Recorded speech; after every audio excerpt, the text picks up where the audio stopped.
सर्वांचं अगदी मनापासून स्वागत आहे. तुमची ही पाटवडी तुटते, कडक होते किंवा नीट जमत नाही का? आज मी अशी झणझणीत मासवडी पाटवडी दाखवणार आहे. ही प्रत्येक वेळी एकदम मऊ, जाळीदार आणि परफेक्ट बनेल. अगदी थंड झाली दुसऱ्या दिवशी जरी खाल्ली तरी एकदम मऊसूत अशी लागेल आणि मोडणार नाही. तर चला तर यासाठी एक खास ट्रिक वापरलेली आहे. कोणती ट्रिक आहे? व्हिडिओला सुरुवात करूया. यासाठी आपल्याला लसणाचा एक गड्डा घ्यायचा आहे. मोठा गड्डा. लसूण जास्त प्रमाणात वापरला तरी सुद्धा चालू शकतं. थोडेसे मिरच्या घ्यायच्या आहेत, जिरे घ्यायचे आहेत आणि अगदी आल्याचा छोटा तुकडा घ्यायचा आहे. मिक्सरमध्ये याचं असं वाटण बनवून घ्यायचं आहे. आता गॅसवरती एकदम जाड बुडाची कढई ठेवायची आहे. यामध्ये 4 ते 5 टेबलस्पून तेल टाकायचं आहे. थोडी मोहरी टाकायची आहे. मोहरी तडतडली की थोडासा हिंग टाकायचा आणि लगेच आपण हे बनवलेलं मिश्रण टाकायचं आहे. या मिश्रणामध्ये मी कढीपत्ता सुद्धा बारीक केलेला आहे मिरचीसोबत. तुम्ही अखंड घातला किंवा असाच बारीक करून घातला तरी चालेल. आता हे छान असं 1 मिनिटभर परतवायचं आहे. आता यानंतर आपण यामध्ये महत्त्वाची ट्रिक म्हणजे एकदम बारीक रवा आहे. हा या तेलामध्ये छान असा भाजून घ्यायचा आहे. तर या रव्यामुळं आपल्या वडीला छान असं बाइंडिंग येतं. अजून एक नवीन ट्रिक आपण पुढे पाहणारच आहोत.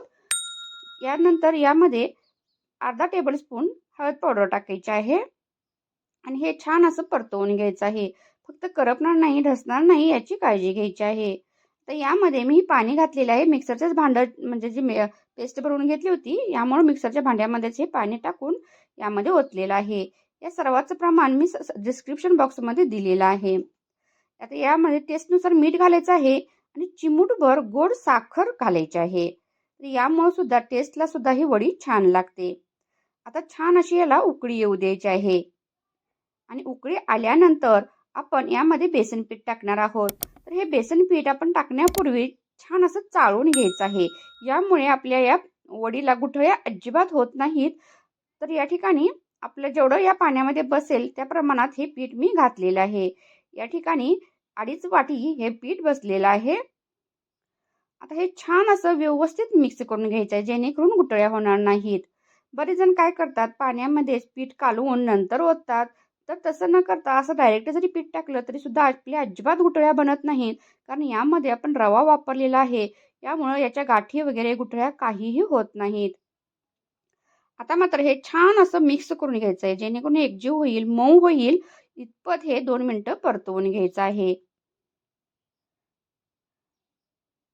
खाली ढसलेलं नाही पाहू शकता. कढईला आता हे चिटकत पण नाही. याचा छान असा गोळा तयार होत आहे. म्हणजे आपलं परफेक्ट असं हे मिश्रण तयार झालेलं आहे. तर अशा प्रकारे सतत हलवत राहायचं आहे आणि जेव्हा हे मिश्रण कढईला चिटकत नाही यावेळेस आपण यामध्ये तेल घालायचे. पुन्हा 2 ते 3 टेबलस्पून तुम्ही तेल टाकायचं आहे आणि झाकण लावून याला एक 2 मिनिटं छान अशी वाफ आणायची आहे. यामुळे हे मिश्रण छान असं मऊसर बनतं. 2 मिनिटं झालेली आहेत. पाहू शकता आपले छान अशी वाफ आलेली आहे. आता पुन्हा उलटण्याच्या साहाय्यानेच आपण हे असं छान असं मर्दून घ्यायचं आहे. आपण जसं कणिक ज्या पद्धतीने मळतो ना, तसं पद्धतीनं हे व्यवस्थित याच्या गुठळ्या वगैरे झालेल्या नाहीत कापायचं आहे आणि छान मळून घ्यायचं आहे आणि गॅस बंद करायचा आहे. आणि आता आपण एका साईडला पळपोट किंवा ताट घ्यायचं आहे किंवा परात वगैरे तुम्ही मोठं भांडं घेतलं तरी चालेल. थोडंसं अगदी थोडंसं तूप लावायचं आहे याला आणि याच्यावरती आपण हे मिश्रण जे बनवलेलं आहे हे यावरती पसरवायचं आहे. तर सर्व मिश्रण यामध्ये घेतलेलं आहे आणि हाताने थोडंसं आपण हे मर्दवून घ्यायचं आहे. कोमट झालेलं आहे, जास्त गरम घेऊ नका, हाताला चटके बसण्याची शक्यता आहे. काय थोडंसं कोमट झालं तरी सुद्धा आपलं हे फुटणार नाही, वडी तुटणार नाही, कारण एकदम परफेक्ट असं हे आपलं हे बनणार आहे. थोडं हाताच्या साहाय्याने असं दाबून घ्यायचं आहे. नंतर लाटण्याच्या साहाय्याने तुम्ही हे पातळ असं लाटून घ्यायचं आहे. आपल्याला हव्या तेवढ्या जाडीमध्ये ही वडी अशी लाटून घ्यायची आहे. कोणत्याही क्षणी व्हिडिओ थोडा जरी आवडला तर प्लीज व्हिडिओला लाईक करायला विसरू नका.